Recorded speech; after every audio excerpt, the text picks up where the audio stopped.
আমার এই সংস্থাকে ভারতবর্ষকে হিন্দু রাষ্ট্র বানাবোই আমরা। সাম্প্রদায়িকতা করবার জন্য টাকা দিয়ে ফান্ডিং করবে আর তৃণমূলকে দোষ দেবে, এটা হবে না। ইনশাআল্লাহ টাকার কোনো আদায় হবে না। রাজ্য সরকারের কোনো দরকার নেই। বুঝলেন, রবি ঠাকুর ধর্মমোহে লিখেছিলেন, ধর্মের বেশে মোহ যারে এসে ধরে, অন্ধ সেজন মারে আর শুধু মরে। হ্যাঁ, রাজ্যের বুকে এই ছবিটা এখন একেবারে পরিষ্কার। তার কারণ একদিকে কখনো বা শুভেন্দু অধিকারী হিন্দুর কথা বলেন, যেমনটা আপনারা একেবারে শোয়ের শুরুতে শুনলেন, সরাসরি অর্জুন সিং বললেন হিন্দু রাষ্ট্র বানাবেন। আবার উল্টো দিকে আজই একেবারে বাবরি মসজিদের প্রতিষ্ঠা শুরু হয়ে গিয়েছে। কেন বলছি? তার কারণ আজ সেই শিলান্যাস এবং শিলান্যাসের সময়। সরাসরি হুমায়ুন কবির আজ সেই বাবরি মসজিদের শিলান্যাস করেছেন। তাহলে বলাই যায়, ধর্মের বেশে মোহ যারে এসে ধরে, অন্ধ সেজন মারে আর শুধু মরে। আচ্ছা বলুন তো, এই মন্দির মসজিদ এসব করে কি সত্যি পেটে ভাত আসে? সত্যি কি কর্মসংস্থান তৈরি হয়? সত্যি কি সাধারণ মানুষ তাদের রুজি রোজগার মেটাতে পারে? নাকি শুধুমাত্র কিছু ধর্মান্ধ মানুষ তাদের নিজস্ব স্বার্থ সিদ্ধির জন্য সাধারণ মানুষের উপর তাদের যাবতীয় নীতি আদর্শ থুপে দেয়? জানার চেষ্টা করব আজ আগামী 1 ঘন্টায়। তার কারণ এই স্ট্র্যাটেজি যা আজ যে কোনো দল নেওয়ার চেষ্টা করছে, সেটা কতটা ফ্রুটফুল হবে আগামী দিনে, সেটাই তো সবচেয়ে বড় প্রশ্ন। তার কারণ আজকের দিনে দাঁড়িয়ে থেকে হুমায়ুন কবির তিনি বাবরি মসজিদের প্রতিষ্ঠা করছেন।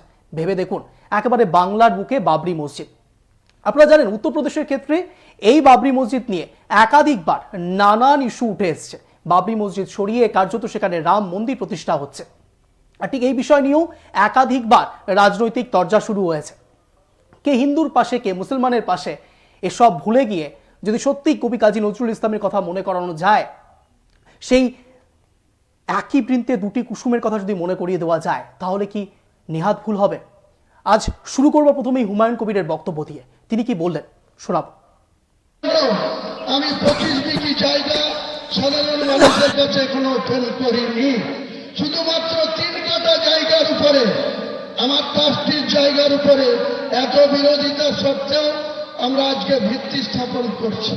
25 বিঘা জায়গার মধ্যে ইসলামিক হসপিটাল হবে, বিশ্ববিদ্যালয় হবে, পার্ক হবে, হেলিপ্যাড হবে এবং একটা মুসাফির খানা হবে। এটা পূর্ণাঙ্গ রূপ দিতে যত কোটি টাকা খরচ হোক, মুর্শিদাবাদ সহ মালদা, উত্তর দিনাজপুর, উত্তর 24 পরগনা, দক্ষিণ 24 পরগনা, হাওড়া, হুগলি, বীরভূম, 2 বর্ধমান, 2 মেদিনীপুর, প্রচুর মানুষ আর্থিক সহযোগিতা করবে। পাশাপাশি আপনাদেরকে খুশি খবর, নাম করতে তিনি নিষেধ করেছেন। এই ইন্ডিয়ারই একজন মুসলমান আগামী 1 মাসের মধ্যে 80 কোটি টাকা আমার এই সংস্থাকে দেবে। 80 কোটি টাকা তার কোম্পানি থেকে 80 কোটি টাকা আমাদের এই সংস্থাকে তিনি বাবরি মসজিদ এবং আমার ট্রাস্টিকে সহযোগিতা করবে। ইনশাআল্লাহ টাকার কোনো আদায় হবে না। রাজ্য সরকারের কোনো দরকার নেই। রাজ্য সরকারের টাকায় আমি মসজিদ করব না, তাতে মসজিদের পবিত্রতা নষ্ট হবে। এটা আমি কোনো মতেই গ্রহণ করব না। এটাই হচ্ছে আমার মেন উদ্দেশ্য। তো দেখুন, এবিএসকে নিউজ কোনোভাবেই না মন্দিরের বিরোধিতা করে না মসজিদের বিরোধিতা করে। যার যার ধর্ম তারা পালন করবেন, তা নিয়ে কোনো অসুবিধে নেই। কিন্তু সমস্যা সামাজিক রীতিনীতি নিয়ে, সামাজিক ব্যবস্থা নিয়ে। আজ সেটাই জানার চেষ্টা করব আগামী 1 ঘন্টায়। সত্যি কি সমাজ সঠিক বা ইতিবাচক দিক পাচ্ছে জানার চেষ্টা করবো। কিন্তু তার আগে যারা যারা এই মুহূর্তে আমাদের সঙ্গে জুড়েছেন তাদের সঙ্গে পরিচয় পর্ব সারব। রয়েছেন আমাদের সঙ্গে মাননীয় অনিশা গুহ, তৃণমূল মুখপাত্র। রয়েছেন আমাদের সঙ্গে মাননীয় রুবি মণ্ডল, বিজেপি মুখপাত্র। রয়েছেন আমাদের সঙ্গে মাননীয় আশফাকুল্লাহ আহমেদ, কংগ্রেস মুখপাত্র। রয়েছেন আমাদের সঙ্গে মাননীয় স্বামী মঙ্গলানন্দ মহারাজ। রয়েছেন আমাদের সঙ্গে মাননীয় জয়দেব ঘর, রাজনৈতিক বিশ্লেষক। এছাড়াও আমাদের সঙ্গে রয়েছেন মাননীয় তহা সিদ্দিকী, পীরজাদা। আপনাদের প্রত্যেককে স্বাগত এবিএসকে নিউজে। আমি প্রথমে একটু চলে যাব সরাসরি তহা সিদ্দিকীর কাছে।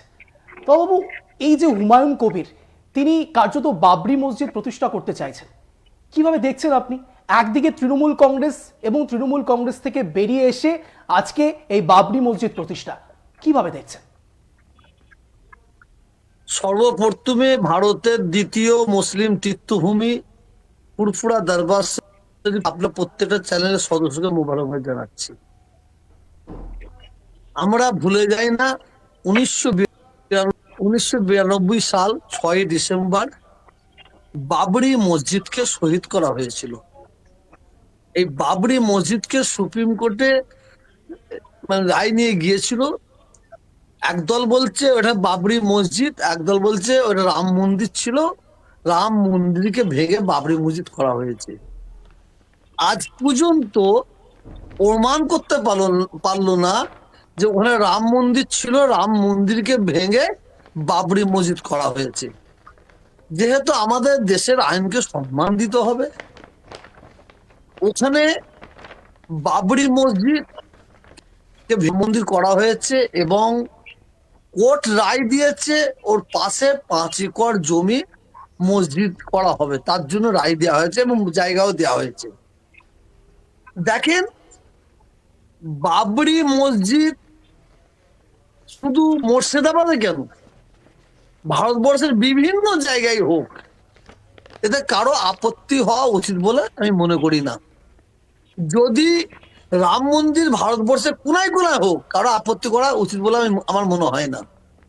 কিন্তু যারা সাম্প্রদায়িক মনোভাবপূর্ণ ব্যক্তি, যারা জঙ্গি মনোভাবপূর্ণ ব্যক্তি, যারা মৌলবাদী এবং যারা এই দেশকে টুকরো করার মনোভাবপূর্ণ ব্যক্তি এবং হিন্দু মুসলমানকে আলাদা মন মানসিকতা, তারা মন্দির এবং মসজিদ নিয়ে খেলা করছে, করবে।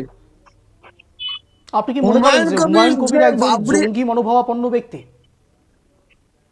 আমি হুমায়ুন কবিরকে বলছিলাম, আমার আমার বক্তব্য শুনতে দেন, বলতে দেন। বলুন। হুমায়ুন কবির যদি ওখানে বাবরি মসজিদ করে, এতে আপত্তিটা কোথায়? কারো আপত্তি থাকা উচিত নয়। যদি কোন একটা হিন্দু ভাই একটা কোথায় মন্দির করে, সেখানে আপত্তি করা উচিত নয়। কিন্তু হুমায়ুন স্যারকে বলতে হবে মন্দিরটা কেন করা হচ্ছে, কিসের জন্য করা হচ্ছে, ওখানে মসজিদ করার প্রয়োজন আছে না নাই। যদি মসজিদ করার প্রয়োজন থাকে, দরকার হয়, ওখানকার আলেম ওলামা ইসলামিক চিন্তাবিদকে নিয়ে আলোচনা করে ওখানে একটা মসজিদ করা যায়। কিন্তু মসজিদ যদি বাবরি মসজিদ করা হয়, তো আমি হুমায়ুন সাহেবকে বলবো ওই মসজিদটাকে রাজনীতিকে ইস্যু করে মসজিদ করা হচ্ছে কি, এটা জানার ইচ্ছা আমার। কারণ যদি রাজনীতিকে সামনে রেখে মসজিদ করা হয়, আমি তার কঠোর বিরোধী। রাজনীতিকে সামনে রেখে যদি মন্দির করা হয়, আমি তার কঠোর বিরোধী, এটা আমি বলতে পারি। বেশ, আমি এখানে সরাসরি চলে যাব মঙ্গলানন্দ মহারাজের কাছে।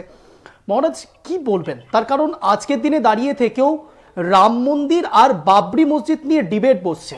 কেউ বলছে রাম মন্দির আগে প্রতিষ্ঠা হয়েছে, কেউ বলছে বাবরি মসজিদ।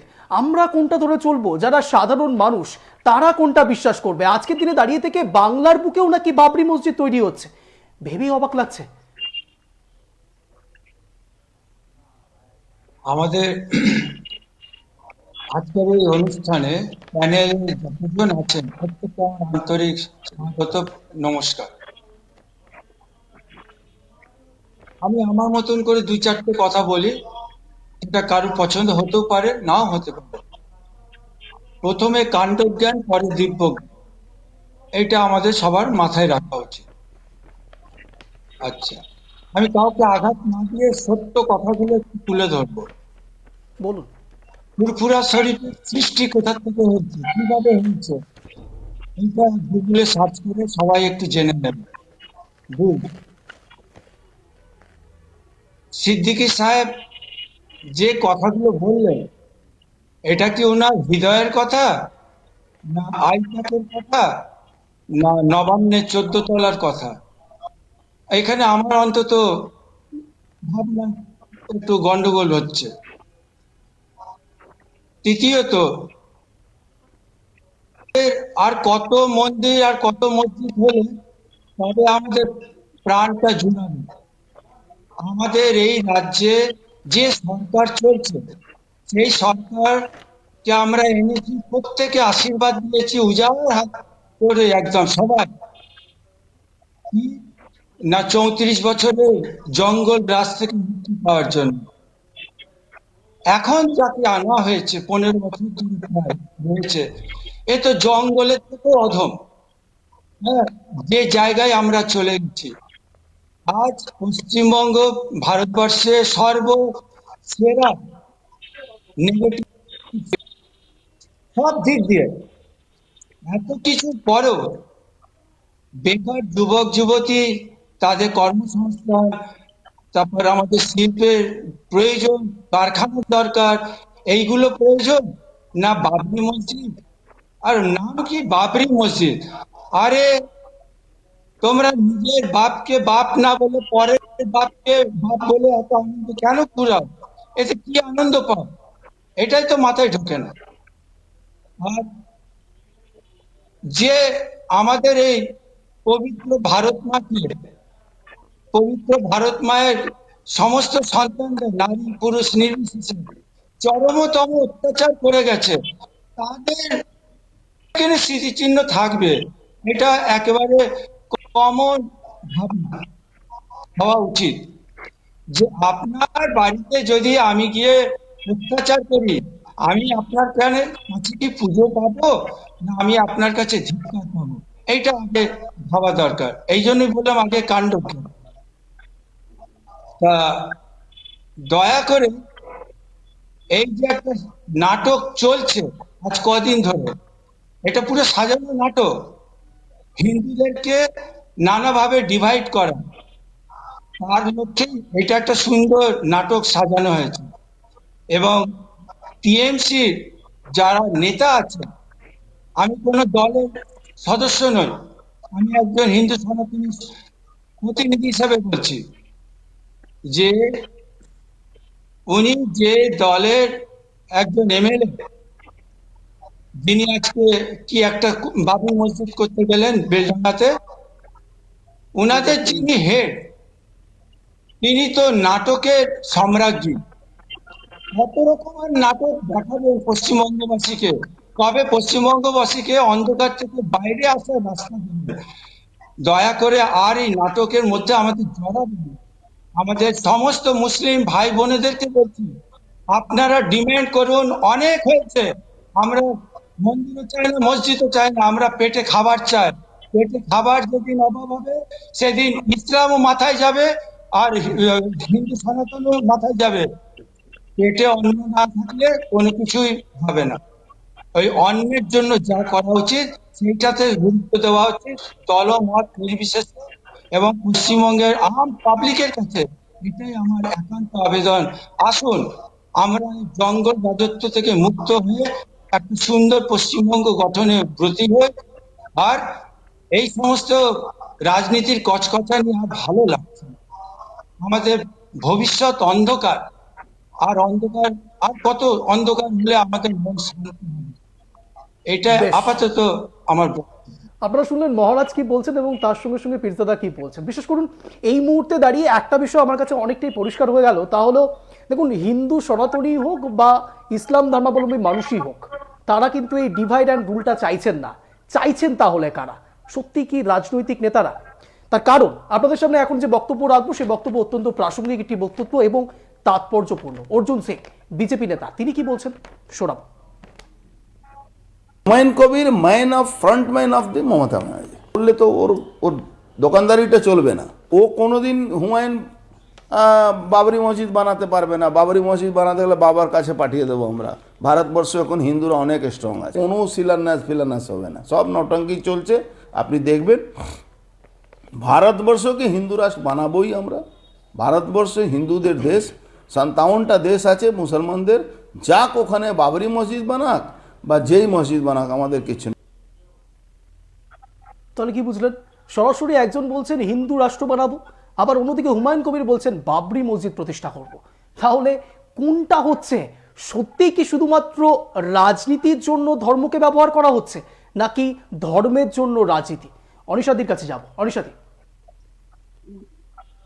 দেখো, প্রথমেই বলবো এটা পশ্চিম বাংলা, এবং এখানে ভারতের সংবিধানে পরিষ্কারভাবে বলা হয়েছে, সে হিন্দু হোক, সে মুসলিম হোক, সে খ্রিস্টান হোক, তাদের নিজস্ব মন্দির মসজিদ প্রত্যেকের স্থাপন করার নিজস্ব রাইট আছে।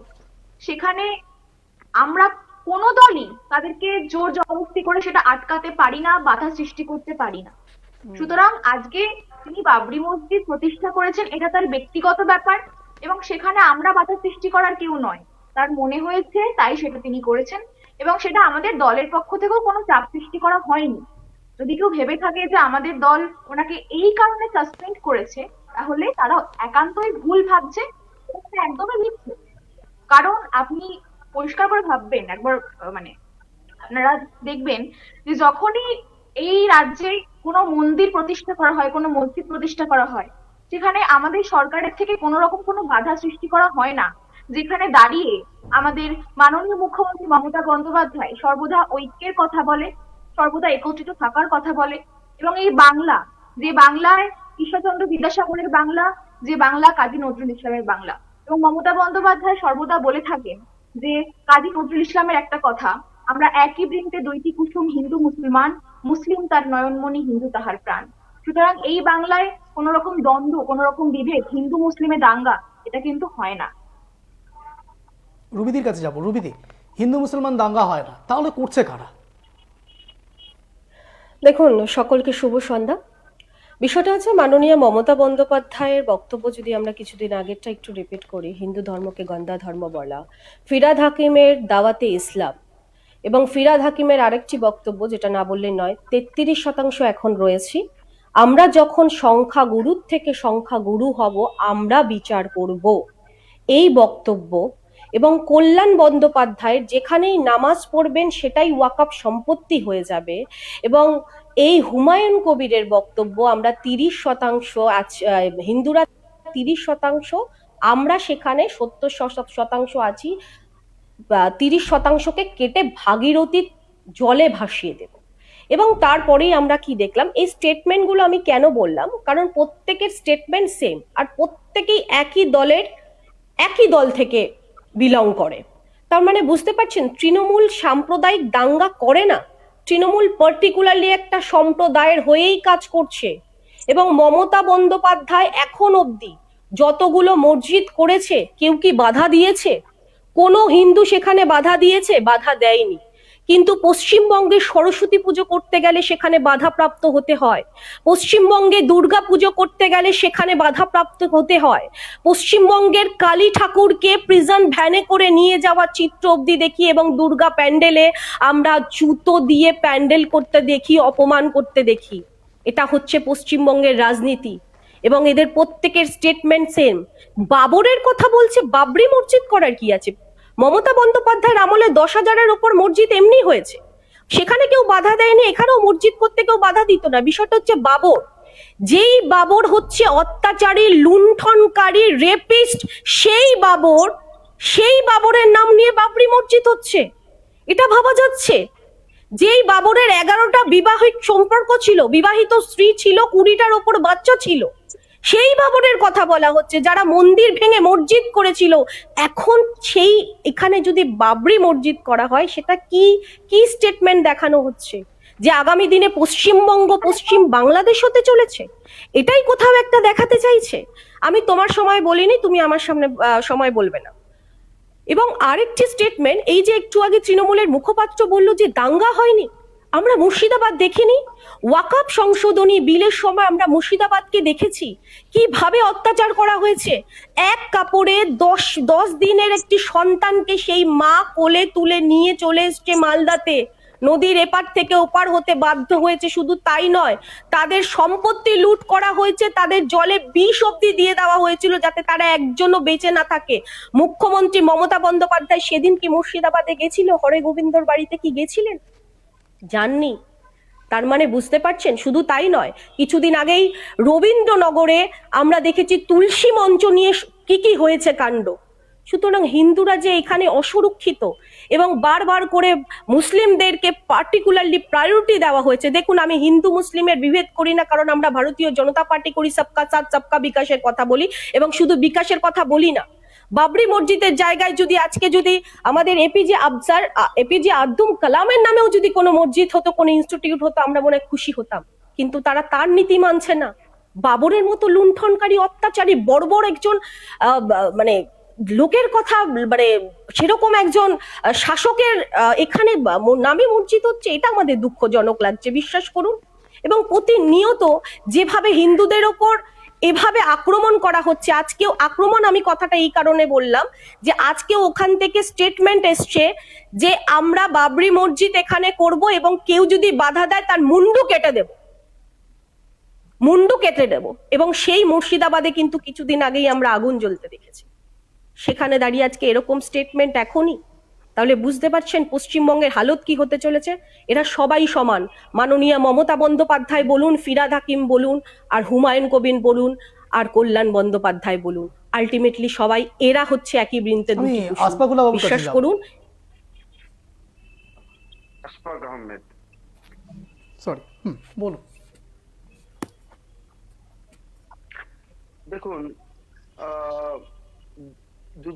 দুজন রাজনৈতিক দলের প্রবক্তা যা বললেন, এখানে আমি একটা জিনিস ক্লিয়ার করতে চাই, পরিষ্কার করে দিতে চাই যে হুমায়ুন কবির ভারতীয় জনতা পার্টির নেতা ছিলেন, শুধু নেতাই ছিলেন না, এবং বর্তমানেও বিজেপির আরএসএস এর, আমি বলছি আরএসএস এর মুসলিম মঞ্চ কি আছে না, সব রাষ্ট্রবাদী ওই নামে করেছে, ওই মঞ্চ থেকে কয়েকজন সাপোর্টে ওখানে গিয়েছিল।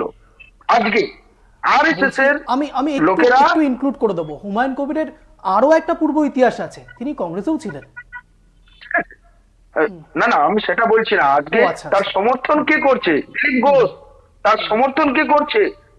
সমর্থন করছে আরএসএস এর লোকেরা। যে হাইকোর্ট ক্লাবে যে জিতলো, সেই তারা উল্লাস করছে, তারাই আজকে গিয়ে হুমায়ুন কবিরের সাহায্য করতে। এর মানে হচ্ছে হুমায়ুন কবির বিজেপির এজেন্ট, ভারতীয় জনতা পার্টির এজেন্ট, এবং হুমায়ুন কবিরের যে বাবরি মসজিদ তৈরির বিরুদ্ধে যে মামলা করেছিল, সেই মুসলিম ছেলেটা মামলা করেছিল, যেটা হাইকোর্ট খারিজ করেছে। এবং এখানে বোঝা যাচ্ছে যে বাংলার মুসলিমরা, বাংলার মুসলমানরা কিন্তু চায় না যে বাবরি মসজিদ নামে কোনো মসজিদ এখানে হোক। কারণ প্রথমে বলি যে বাবরি কেন হবে? খাজা গরিব নওয়াজের নাম আছে, বড় বড় সাহাবীরা আছে, যারা সুফি ব্যক্তি আছে, তাদের নামে হতে পারে। এই যে টেনে আনছে, দাদা বলছি, রাজীব গান্ধী চাইতেন বাবরি মসজিদ হোক? বাবরি মসজিদ হোক, আমি রাজীব গান্ধীর কথাই কেন যাবো এখন? এখন তো হুমায়ুন কবিরের কথাই আসছে। হুমায়ুন কবির যে বাবরি মসজিদ তৈরি করছে, আপনি বলছেন যে হুমায়ুন কবিরের সঙ্গে বিজেপির আতাত রয়েছে, তৃণমূল কংগ্রেসের আতাত রয়েছে কি? অবশ্যই আচ্ছা, আপনি লাইনটা ভুলে গিয়েছেন।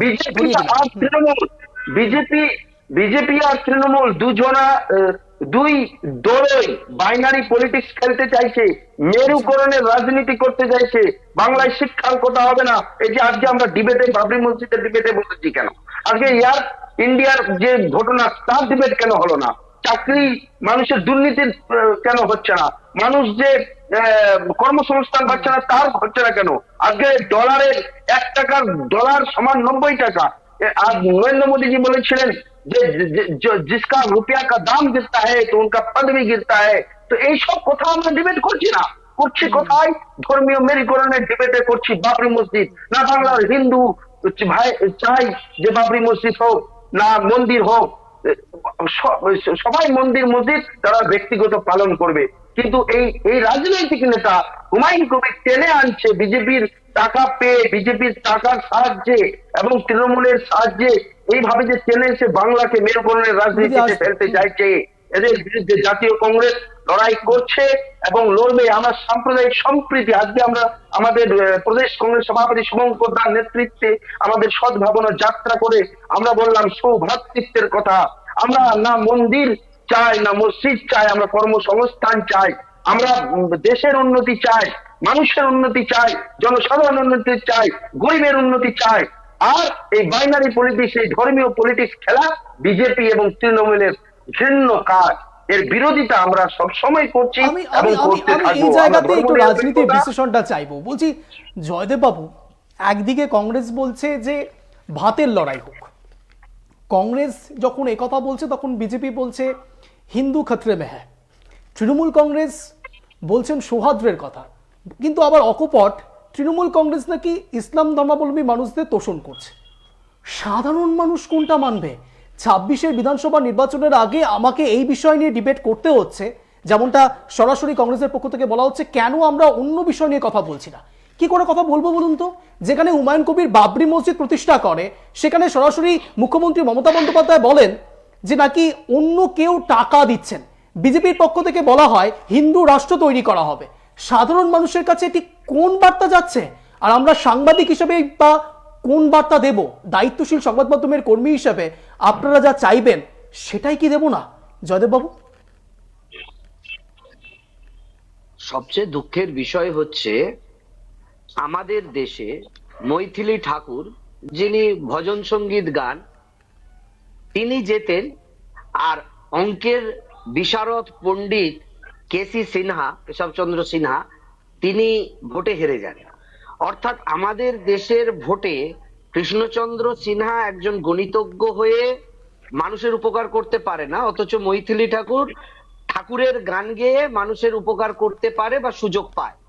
এরকম আপনি জানেন অবোধ স্যার বিরাট বড় ইনফ্লুয়েন্সার, এবং তিনিও হেরে গেছেন দিল্লিতে। কিন্তু আজকের এই প্যানেলে আপনি দেখুন, একজন গেরুয়াধারী আর একজন আমাদের ইসলাম ধর্মাবলম্বীর মানুষ রয়েছেন। এনারা বড় ইনফ্লুয়েন্সার, কিন্তু একজন গেরুয়াধারী বলছে 14 তলা, নবান্ন, আইপ্যাক, নাটক। আর একজন বলছে এখানে যে বাবরি মসজিদ হলে ক্ষতি কি, মন্দির হচ্ছে, রাম মন্দির হচ্ছে, সেখানে বাবরি মসজিদে ক্ষতি কি। আমি যদি খুব না ভুল হই, এখানে যিনি আজকে পীরজাদা রয়েছেন তার কিছু না হলে পশ্চিমবঙ্গের বুকে কয়েক কোটি ফলোয়ার্স রয়েছে। উনি একটা ডাক দিলে কয়েক কোটি মানুষ ওনার পক্ষে দাঁড়িয়ে উনি যেটা সিদ্ধান্ত নেবে সেটাই হবে। আমার যতটুকু ধ্যান জ্ঞাননা, বা যিনি সনাতনী, নিজেকে হিন্দু সনাতনী বলে পরিচয় দিলেন হিন্দু সনাতনী, আবার বলছেন যে আমি এই সব রাজনীতির ঊর্ধ্বে উঠতে চাই। তিনি বলছেন আইপ্যাক না 14 তলা না নবান্ন। অর্থাৎ ধর্ম যখন বকলমে রাজনীতির ভেতরে পেনিট্রেট করে এবং ফায়দা তোলে, এবং আজকে এটা শুধু নয়, সুদূর আদি অভিমুক্তেশ্বরানন্দ, যিনি হিন্দু ধর্মের শঙ্করাচার্য, তিনিও নিজেকে বিরত রাখতে পারেননি এই বাবরি মসজিদ নিয়ে কটাক্ষ করার জন্য। এবং বাবরি মসজিদের তীব্র বিরোধিতা, নিন্দা করেছেন অভিমুক্তেশ্বরানন্দজি, যিনি তথাকথিত ভাবে নরেন্দ্র দামোদর দাস মোদীর বিরোধী, কট্টর বিরোধী, যিনি রাম মন্দির হিসেবে প্রতিষ্ঠা করার জন্য স্বামী সুব্রমণিয়াম স্বামীর সঙ্গে একসঙ্গে সুপ্রিম কোর্টে ওনার পিটিশনে পুরো ব্যাপারটা হয়েছে। সেই স্বামী সুব্রমণিয়াম স্বামী এবং অভিমুক্তেশ্বরানন্দজি ভারতবর্ষের যে 4 শঙ্করাচার্য তার মধ্যে অন্যতম, তিনিও বাবরি মসজিদকে নিয়ে কটাক্ষ মন্তব্য করছেন। আজকে এখানে যিনি গেরুয়াধারী রয়েছেন তিনিও কটাক্ষ করছেন নবান্নকে, 14 তলাকে। আবার যিনি পীরজাদা রয়েছেন এখানে, ওনারও ইনফ্লুয়েন্সার রয়েছে, অভিমুক্তেশ্বরানন্দজিরও ইনফ্লুয়েন্সার রয়েছে, এবং এখানে যিনি হিন্দু সনাতনী এনারও ইনফ্লুয়েন্সার রয়েছে। এনারা রাজনীতিতে চাইছে উপজীব্য হোক ধর্ম, অর্থাৎ ইস্যু ভিত্তিক রাজনীতিতে, সেখানে যেন অন্য কোনো ইস্যু এসে আক্রমণ না করে বা ইস্যু জায়গা করে না নেয়, সেখানে ধর্ম বেঁচে থাক, এটাই বোধহয় আজকের রাজনৈতিক নেতাদের এবং এই ধর্মগুরুদেরও কোথাও একটা ইচ্ছা বা বাসনা। কারণ আজকে যিনি পীরজাদা, উনি একটা ডাক দিয়ে যদি বলেন বাংলার কোটি কোটি মানুষের উপকারে যা হবে সেটার জন্য উনি দাঁড়াবেন, তাহলে ওনার কথাতেই মানুষ ইনফ্লুয়েন্স হয়ে যাবেন। উনি বিরাট বড় ইনফ্লুয়েন্সার, ওনাকে বাংলায় কোন মানুষটা না চেনে, বা এই যিনি হিন্দু সনাতনী এনাকে বাংলায় কোন মানুষটা না চেনে, millions and millions of the followers, কিন্তু তারা রাজনীতির যে তাওয়ায় রুটি সেঁকা হচ্ছে সেই তাওয়াতে কিন্তু নিচ থেকে উনুনের আঁচ দিচ্ছেন। এনারা কিন্তু সেই তাওয়াটা বদলে দিচ্ছেন না। আজকের যিনি পীরজাদা আছেন উনি যদি চান কিন্তু এক লহমায় বাংলার রাজনীতির অভিমুখ উনি বদলে দিতে পারেন। মমতা বন্দ্যোপাধ্যায় স্বয়ং দৌড়ে এই পীরজাদা মহারাজের কাছে চলে যাবেন যদি উনি একটা অন্য রাজনীতির বা অন্য মানব মানে অন্য একটা চেতনার জাগরণ করেন, পুনর্জাগরণ করেন, রেনেসা করেন। মমতা বন্দ্যোপাধ্যায় ছুটে চলে যাবেন, বা এই যেখানে ইনফ্লুয়েন্সার রয়েছেন হিন্দু সনাতনী, এনার কথাও শুনবে। কিন্তু এনারা কেউ মদত দিচ্ছে কেন বাবরি মসজিদ হবে না, রাম মন্দির হয়েছে যেখানে। আর একজন বলছে কেন বাবরি মসজিদ হবে, আপনার প্যানেলেই তো হলো।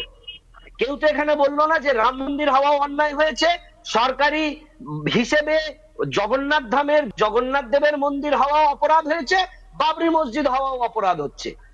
কিন্তু যখন রাজনীতির আলোচনায় তারা জগন্নাথ ধাম বলুন, রাম মন্দির বলুন বা বাবরি মসজিদ বলুন, তার সপক্ষে এবং বিপক্ষে চলে যায়, তখন কিন্তু তারা রাজনীতির মেরুকরণটাকে দাঁড় করিয়ে তার ইনফ্লুয়েন্সারদের, আজকে সবাই যারা আমরা ধর্মগুরু, তারা প্রত্যেকে কোথাও প্রত্যক্ষ বা অপ্রত্যক্ষ ভাবে রাজনীতির সঙ্গে জুড়ে গেছে। এটাই আজকে ভারতবর্ষের দুর্ভাগ্য, যে দেশে আজকে ভারতবর্ষের সায়েন্টিস্টদের ভোটে জিততে দেওয়া হয় না, দেশে আজকে যারা ইন্টেলেকচুয়ালস তাদের ভোটে জিততে দেওয়া হয় না, শিক্ষিত মানুষ ভোট পায় না। আজকে যারা ওই গেরুয়াধারী যোগীজি ভোট পেয়ে মুখ্যমন্ত্রী হয়, বা কোথাও দেখুন আমাদের আসাউদ্দিন ওয়েসি বা ধার্মিক মানুষ যারা, তারাই কিন্তু আজকে ধর্মের উস্কানি দিয়ে তারাই রাজনীতি দখল করে রেখেছে। আজকে পুরো ভারতবর্ষের চিত্র আপনি দেখুন, ধর্মের উস্কানিতে, ধর্মের ভেদাভেদের রুটি সেকেই কিন্তু প্রত্যেকে ক্ষমতায় রয়েছে। সে বিহার হোক, পশ্চিমবঙ্গ হোক, রাজস্থান হোক, গুজরাট হোক, দিল্লি হোক, মধ্যপ্রদেশ হোক, সারা ভারতবর্ষে ধর্মের এক লেলিহান জ্বলছে। যে লেলিহানের উপরে রুটি সেকে তারা ক্ষমতার ক্ষীর খেয়ে আজকে জনগণের ভোটে তারা বলিয়ান হয়েছে। আজকে লাভ কাদের হয়েছে? আজকে লাভ হয়েছে কিন্তু সমস্ত ধর্মের ধর্মগুরুদের। যেই জন্য দেখবেন মমতা বন্দ্যোপাধ্যায় মিছিল করলে প্রথম সারিতে শিখ, খ্রিস্টান, ঈশান, বৌদ্ধ সমস্ত ধর্মের ধর্মগুরুরা থাকে। কই সায়েন্টিস্ট, কই বিজ্ঞানী, কই বড় বড় প্রফেসর, বড় বড় ইন্টেলেকচুয়ালস, বড় বড় সাহিত্যিকদের দেখি না। প্রথমে গেরুয়াধারী, খ্রিস্টানধারী, ক্রসধারী, নইলে আমাদের যারা মৌলবী তারা, এরা থাকে। সেরকম মোদিজিও দেখবেন কোথাও কোথাও গিয়ে ধর্মগুরুদের পায়ে মাথা ঠুকছে, পুজো দিচ্ছে, মালা পরিয়ে দিচ্ছে, মন্দিরে মন্দিরে যাচ্ছে। কোনো সায়েন্টিস্টের বাড়ি যায় না, এরা কোনো ইন্টেলেকচুয়াল লেখকের বাড়ি যায় না, কোনো ইকোনমিস্টের বাড়ি যায় না, কোনো অর্থনীতিবিদের বাড়ি যায় না। এরা কোনো অর্থনীতিবিদকে মিছিলের প্রথম সারিতে রাখে না। হয় কোনো মৌলবীকে রাখে, নয় কোনো গেরুয়াধারীকে রাখে, নয় কোনো খ্রিস্টানকে রাখে, নয় কোনো জৈনকে রাখে, নয় কোনো বৌদ্ধকে রাখে। কারণ তারা বুঝিয়ে দিচ্ছে আমাদের মিছিলের প্রথম সারিতে ধর্মগুরুরা রয়েছে। বিজ্ঞানী, অর্থনীতিবিদ থেকে শুরু করে যারা শাস্ত্রজ্ঞ, পণ্ডিতজ্ঞ, যারা ভারতবর্ষের অর্থনীতিকে, চেতনাকে, ভাবনাকে, শিক্ষাকে, বুদ্ধিকে, প্রবুদ্ধিকে দীপ্ত করতে পারবে, তাদের নিয়ে মিছিল না মমতা বন্দ্যোপাধ্যায় করে, না নরেন্দ্র দামোদর দাস মোদী করে। এনারা দুজনেই ধর্মগুরুদের আশ্রয়ে আশ্রিত। সেই জন্য ধর্মের জয় হবে, এই মুহূর্তে ধর্মের দাঁড়িয়ে বিভেদ হবে একটা আমাদের বিষয় মাটিতে। সত্যি ভাবাচ্ছে, তা হলো কে সত্যি বলছে। দেখুন, এই মুহূর্তে দাঁড়িয়ে আমি যেখানে বসে রয়েছি, আমি যদি একজন জার্নালিস্ট হিসেবে না বসে সাধারণ মানুষ হিসেবে ভাবি, তাহলে যথেষ্ট বিভ্রান্তিকর প্রত্যেকের মন্তব্য, সে বিজেপি হোক বা তৃণমূলই হোক বা কোনো ধর্মগুরুরাই হোক। এই মুহূর্তে দাঁড়িয়ে সবচেয়ে বেশি কনফিউশনের জায়গা হলো সাধারণ মানুষ কি চাইছে সেটা কি আদৌ ভাবছে রাজনৈতিক নেতারা, নাকি রাজনৈতিক নেতারা কি ভাবছে সেটা সাধারণ মানুষের ওপর ঠুপে দেওয়া হচ্ছে। অন্তত তহা সিদ্দিকী আজ যখন আমরা কথা বলেছিলাম এবিএসকে থেকে, তিনি কি জানাচ্ছেন আপনাদের সামনে রাখছি, বুঝতে পারবেন। দেখুন, একটা মসজিদ হচ্ছে, পাশে আমি মন্দির করব, এতে হিন্দু ভাইদের হিট খাওয়ানোর কথা, আর মানুষ শুনছে না। এই অসচ্চরিত রাজনীতিদের এই সামনে মন্দির মসজিদ রেখে হিন্দু মুসলমানের যে ভেদাভেদ করার একটা চক্রান্ত, এ ব্যর্থ হচ্ছে আর হবে বলে মনে করি আমি। বাবরি মসজিদ না করে কলেজ করতে বলুন, ইউনিভার্সিটি করতে বলুন, উচ্চশিক্ষায় শিক্ষিত ছেলেমেয়েরা, যারা উচ্চশিক্ষায় শিক্ষিত ছেলেমেয়েরা লেখাপড়া করে সেই ব্যবস্থা করতে বলুন। বাবরি মসজিদের এখন দরকার নেই, আর মন্দিরও দরকার নেই। হ্যাঁ, যেখানে দরকার সেখানে হোক, ঠিক আছে। আর কোটি কোটি ছেলেমেয়েরা চাকরি পাচ্ছে না, তাদের ব্যবস্থা করতে বলুন। রাজনীতির নেতা নেত্রীরা চালাকি ধরেছে, এরা মানুষকে বিপদে পরিচালনা করছে, ভণ্ডমা আরম্ভ করেছে। ভণ্ডমা ছুটিয়ে দেবে, ভণ্ডমা মন্দির মসজিদ নিয়ে যারা ভণ্ডমা করবে, মানে সম্প্রীতির হিন্দু, সম্প্রীতির মুসলমান, তাদের ভণ্ডমা ছুটিয়ে দেবে। কি বুঝলেন? তহা সিদ্দিকী সরাসরি আমাদের প্যানেল ডিসকাশনে বসে যে বক্তব্য রাখলেন এবং তার মাঝে এবিএসকে পর্দায় যখন আপনারা তওয়া সিদ্দিকীর বক্তব্য শুনলেন, যেখানে আমরা সরাসরি কথা বলেছিলাম তওয়া সিদ্দিকীর সঙ্গে, দুটোর মধ্যে কোনো মিল খুঁজে পাচ্ছেন কি? আমি ঠিক এখান থেকে তওয়া সিদ্দিকীর কাছেই চলে যাবো। তওয়া সিদ্দিকী, সরাসরি যে বক্তব্য আপনি রেখেছেন আজ, সেটা কি সত্যি আপনি মন থেকে বলছেন, নাকি সবটাই সামনে আই ওয়াশ করার চেষ্টা? সোজা সাপটা প্রশ্ন আপনাকে। আমাকে একটু কথা বলতে দিন এইবার। হ্যাঁ, নিশ্চয়ই, এইবার কথা নিশ্চয়ই, বলুন। আমি যখন পৃথিবীর জমিনে এসেছি মুসলমান হিসাবে আসেনি। আপনি যখন পৃথিবীর জমিনে এসেছেন হিন্দু হিসাবে আসেননি। আর আপনিও মন্দির নিয়ে আসেননি, আর আমিও মসজিদ নিয়ে আসিনি।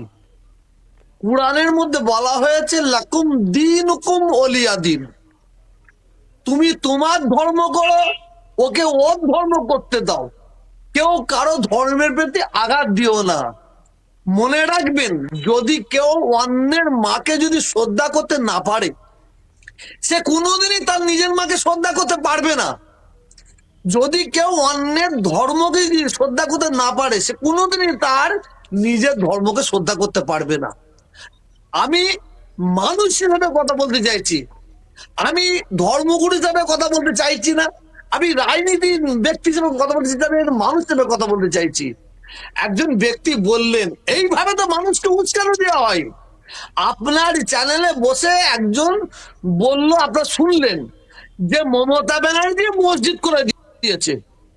তাহলে হিন্দু ভাই বোনেরা মায়েরা বলে তাই নাকি মসজিদ করে দিয়েছে? উনাকে একটা প্রমাণ করে দিতে বলুন যে পশ্চিম বাংলায় মমতা ব্যানার্জি কোন একটা মসজিদ করে দিয়েছে। উনাকে একটা প্রমাণ করতে বলুন যে মমতা ব্যানার্জি পশ্চিম বাংলায় মুসলমানদের জন্য কোন একটা মাদ্রাসা করে দিয়েছে। আজকে আপনার ব্যাপার হচ্ছে, আমাদের মতন কিছু মানুষ যারা খুব সৎ নিরহ, তাদের ঘরে আপিল খাওয়াচ্ছে, এইভাবে আপিল খাইয়ে খাইয়ে তাদের ব্রেনটা ওয়াশ করছে। খুব ভালো তাদের শুনুন, আজকে এই ধরনের মানুষরা, এরা হচ্ছে কালপিট, এরা রাজনীতির নেতা নয়, এরা দেশের কলঙ্ক, এদের হাতে দেশের কীট। আমি বলবো, আমি মুসলিম বুঝি না, হিন্দু বুঝি না, আমি খ্রিস্টান বুঝি না, জৈন বুঝি না, আমি বুঝি মানুষ। আজকে জানেন, আমার বন্ধুর নাম হচ্ছে জালাল, এহসান, কমল, নির্মল, জয়ন্ত। আমরা একই চায়ের দোকান চা খাই, একই চায়ের দোকান চা খাই, আমরা একই স্কুলে পড়াশোনা করেছি, একই ক্লাবে আড্ডা মেরেছি।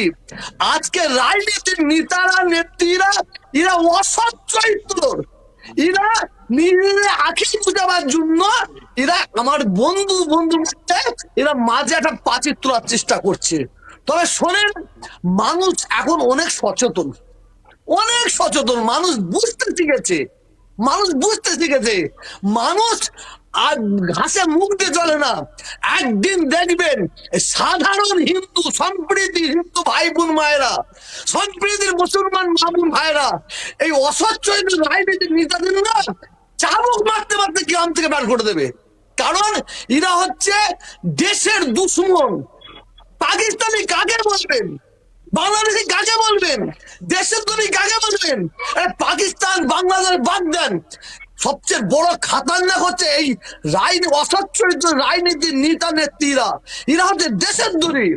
শোনেন, দুর্গা পুজো হয় একদিন, সরি 4 দিন, 14 দিন ছুটি হয়, 14 দিন ছুটি দেওয়া হয়। কালী পুজো একদিন, 4 দিন ছুটি দেওয়া হয়।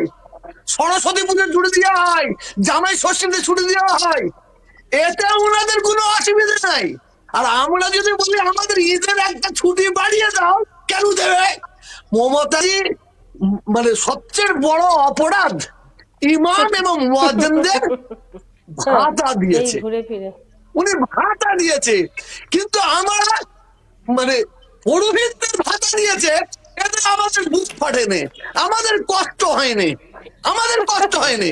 কিন্তু ইমাম মুয়াজ্জিন ভাতা দেবে কেন? ইমাম মুয়াজ্জিন দেওয়া হবে কেন? আগে মন মানসিকতা ঠিক করুন। মন সাফ করে লাভ হবে না, মন সাফ করতে হবে, মন সাফ করে লাভ হবে না, মন সাফ করতে হবে। আমি বিজয়কে একটু থামানোর জন্য অনুরোধ করবো। আমি রুবিদির কাছে যাবো। রুবিদি, আপনি হাসছেন কেন? মিনিট বলতে না, দেবেন? আমি আমি আমি বলার সুযোগ দেবো, আমি আমি আমি আমি সবাইকে বলার সুযোগ দেবো। এক মিনিট, এক হ্যাঁ মিনিট, হ্যাঁ, এক বলুন মিনিট। বলুন বলুন Please, বলুন, বলুন। মহারাজ সাহেবকে আমি হাজারো সালাম জানাচ্ছি। আসুন, আপনাদের মতো আর আমাদের মতো ধর্মীয়রা আসুন, উভয়ের পথে নামি, এদের মুখোশ খুলে দিই। ঘরের কোনায় বসে বসে বড় বড় আওয়াজ দিলে হবে না। আমার কথা ভুল হলে ক্ষমা করবে মহারাজ সাহেব। না না, ঠিক আছে, আমি আমি রুবিদির কাছে যাবো। রুবিদি, হ্যাঁ, বিষয়টা হচ্ছে উনি সমস্ত কিছু বললেন, খুব ভালো লাগলো প্রথমে, কিন্তু সেই গিয়ে কিন্তু কেন হিন্দুদের এতদিন ছুটি, কেন মুসলিমদের এত কম ছুটি, আমি বুঝলাম না। উনি ভেদাভেদটা বা মানে অন চ্যানেল করার পরও আবার বলছে আমি ভেদাভেদ চাই না, মানে এটা আমার কাছে খুব অবাক লাগলো। ছুটি তো সব ক্ষেত্রেই হবে, সেটাই তো স্বাভাবিক। আমরা তো ঈদেও ছুটি নিই, আমরা তো বড়দিনেও ছুটি নিই। আপনার তো সেই কথাটাও বলা উচিত ছিল, যেটা আমরা সর্বদা বলে থাকি। কিন্তু আমাকে এটা আঘাত করলো আজকে প্যানেলে বসে, যে আপনি শুধুমাত্র দুর্গাপুজো, কালী পুজো, জামাই ষষ্ঠীর ছুটি নিয়ে বললেন, আপনি একবারও বললেন না ঈদের ছুটি, বড়দিনের ছুটি, এই কথাগুলো বললেন না। এটা আঘাত করলো। আপনি কোথাও একটা আপনার আমার বলতে ধর্মের দেবেন? এখানে কথা তুলে ধরলেন, আমাদের দেয়া সাধারণ হয়নি। মানুষের কথা তুলে ধরলেন না, এটা আপনাকে মানতেই হবে। আপনি এটা করেননি, আমাদের ঈদের ছুটি আপনি দেয়া এখানে হয়নি। ভেদাভেদ তৈরি করে দিলেন। আপনি এই প্যানেলে এসে আপনি আমাদের একজন ঈদের ছুটি ধর্মীয় দেয়া মানুষ হয়ে হয়নি, সেই আপনি দুঃখ আপনি করলাম। এখানে ধর্মের ভেদাভেদ করে দিলেন। আমরা ভারতবর্ষে বাস করি, এই ভারতবর্ষ হচ্ছে ধর্ম নিরপেক্ষ দেশ। এখানে এখানে এখানে ধর্মের কথা এখানে আসাই উনি উচিত শুনতে না। পাচ্ছেন? আমরা আমি বারবার জানি করে না। বলেছি না, আপনাকে শুনতে পাই, শুনতে বলবেন হবে, একটুখানি। আপনাকে শুনতে হবে। আমি আপনার কথা শুনেছি, আপনি শুনতে আমিও পাচ্ছেন চাইবো আমার কথা? সম্মানের সাথে আমি আপনাকে বলছি, আপনিও শুনুন, আপনিও শুনুন। আপনি এটা বলে আপনি আমি কতটা কি ঠিক অসম্মান করতে করেছেন আমি রাজি জানি নই। না। আপনি যদি শোনেন তাহলে আমি বলতে পারি। আমার মতো ক্ষুদ্র সামান্য আমি শুধু একটি কথা আমার বলবো, মতো দেখুন এখানে ক্ষুদ্র আসা সামান্য লোকের প্রত্যেক কথা panelist, আপনার নাই শুনতে প্রত্যেক ইচ্ছে guest হতে পারে, আমার কাছে অত্যন্ত সম্মানের, তাই আমি আশা রাখবো নাই কেউ কাউকে শুনতে ইচ্ছে অসম্মান হতে করবে পারে। না। এক এক করে আমি সবাইকে বলার সুযোগ দিচ্ছি। কিন্তু এটা এটা ভারতবর্ষ, এটা ভারতবর্ষ। এখানে আমরা নানা ভাষা, নানা মত, নানা পরিধানের মানুষ বাস করি, নানা রকম মানুষ বাস করি। সেখানে এই কথাটা আপনার বলা উচিত হয়নি যে কেন দুর্গাপুজোয় ছুটি দেওয়া হয়, কালী পুজোয় ছুটি দেওয়া হয়, জামাই ষষ্ঠীতে ছুটি দেওয়া হয়, কেন ওখানে ছুটি দেওয়া হয় না। আপনি আপনার প্রথমের কথাগুলো আমি সমর্থন করলেও আপনার লাস্টের দিকের কথাটা ভেদাভেদের কথা হয়ে গেল, তাই সমর্থন করতে পারলাম না, ক্ষমা করবেন। বেশ, আমি আমি একটু মহারাজের কাছে যাবো। মহারাজ আপনি ভেদাভেদ করছেন, শুনছেন, আপনি ভেদাভেদ করছেন। কিন্তু ধর্মে ধর্মে আঘাত হানা কিংবা এক ধর্ম আরেক ধর্মকে ছোট করবে সেটা কোনো ইন্টেনশন নিয়ে আজকে এই প্যানেল ডিসকাশন আমি রাখিনি। এবিএসপি নিউজ কোনোভাবে কোনো ধর্মকেই ছোট করে না, কিন্তু আমার মূল প্রশ্ন একটি জায়গাতেই, তা হলো এই এত কিছু করে সাধারণ মানুষের কাছে ঠিক কি বার্তা যাচ্ছে? বিধানসভা নির্বাচন পরের কথা, মূল কথা বাবরি মসজিদ প্রতিষ্ঠা হোক কিংবা রাম মন্দির প্রতিষ্ঠা হোক, সত্যি কি আমাদের পেটের ভাত আমরা এই ধর্ম যাবতীয় বিষয় সামনে রেখে জোগাতে পারি? মহারাজের কাছে যাব। মহারাজ, আমি আসবো জয়দেববাবু, এক এক করে। মহারাজ, আমি আপনাকে শুধু বলা, জগন্নাথ দীঘা ধামটাও একটু ইনক্লুড করুন না। রাম মন্দির টু বাবরি মসজিদ কেন, মাঝখানে জগন্নাথ মন্দিরটাও দিলে একটু ভালো হয়। তার কারণ নিউট্রাল পজিশন হয়ে গিয়েছে জয়দেববাবু, একটা অদ্ভুত নিউট্রাল পজিশন চলছে। আমি এখানে মহারাজের কাছে যাব, এক এক করে প্লিজ, এক এক করে। মহারাজ একটু বলার সুযোগ দিন, অনেকক্ষণ ধরে তিনি রয়েছেন, প্লিজ মহারাজ। আমি প্যানেলে প্রত্যেককে সম্মান জানিয়ে বলছি, আমি কারোর কথায় কোন রকম বাধা সৃষ্টি করিনি।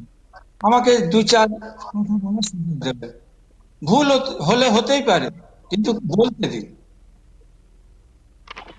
আমি আমার বক্তব্যে প্রথমেই বলেছি যে আর কত মন্দির মসজিদ হলে আমাদের মন ভরবে।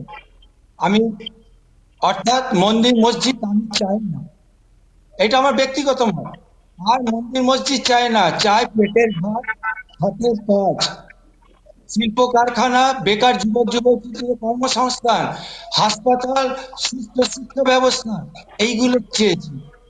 এটা কিন্তু আমার বক্তব্যের শুরুতেই বলেছি। দুই, আমি অবশ্যই উল্লেখ করেছি নবান্নের কথা। দেখুন, আমরা যদি সব দেখেও নিজেদেরকে ইন্টেলেকচুয়াল ভাবি, কিন্তু বোকার মতন যদি কমেন্ট করি, বোকার মতন কথা বলি, সেটা কি ঠিক? যেটা সত্য সেটা সত্য, এটা বুঝতেই হবে, এটা মেনে নিতেই হবে। আর সেকুলার বলে একটা ওয়ার্ড আমাদের দেশে, যারা ভীতু, মেরুদণ্ডহীন, বিক্রি হয়ে যাওয়া, যাদের লড়বার ক্ষমতা নেই, যাদের কোনো কিছু নেই, তারাই ওই সেকুলার শব্দের সাহায্য নিয়ে নিজেদের মান মর্যাদাটাকে রক্ষা করার চেষ্টা করে বলে আমার মনে হয়।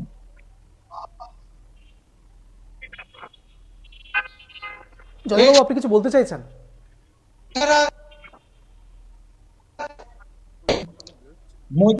সেকুলারকে যেভাবে কটাক্ষ করলেন আমাদের হিন্দু সনাতনী, আমি নিজেকে হিন্দু হিসেবে লজ্জিত মনে করছি। আমি নিজেকে হিন্দু হিসেবে লজ্জিত মনে করছি। উনি সেকুলার ধর্মকে যেভাবে কটাক্ষ করলেন, ব্যঙ্গ বিদ্রুপ করলেন, আমি নিজেকে হিন্দু হিসেবে লজ্জিত মনে করছি। খুব ধন্যবাদ, কিন্তু আমার কথাটা বলতে দিন আগে। বলুন মহারাজ। মোদিজি সরকারে আসার পর থেকে পদ্মশ্রী অ্যাওয়ার্ড যারা পায় তাদের নামগুলো একবার দেখেছেন? তারা কোন কোথা থেকে আসছে? তার আগে অব্দি যারা পদ্মশ্রী অ্যাওয়ার্ড পেতেন তারা কারা ছিলেন? আর এই বিগত 14 বছর, এই 11 বছর, 11.5 বছরে যারা পদ্মশ্রী পাচ্ছেন তারা কারা? এইটা একটু আমি জয়দেব বাবুকে ভেবে নিতে বলবো, দেখে নিতে বলবো। আর রইলো এই মানে পদ্মশ্রী অ্যাওয়ার্ড দেওয়ার অর্থ হচ্ছে আপনাদের কি মৌরসি পাট্টা এসে যায়?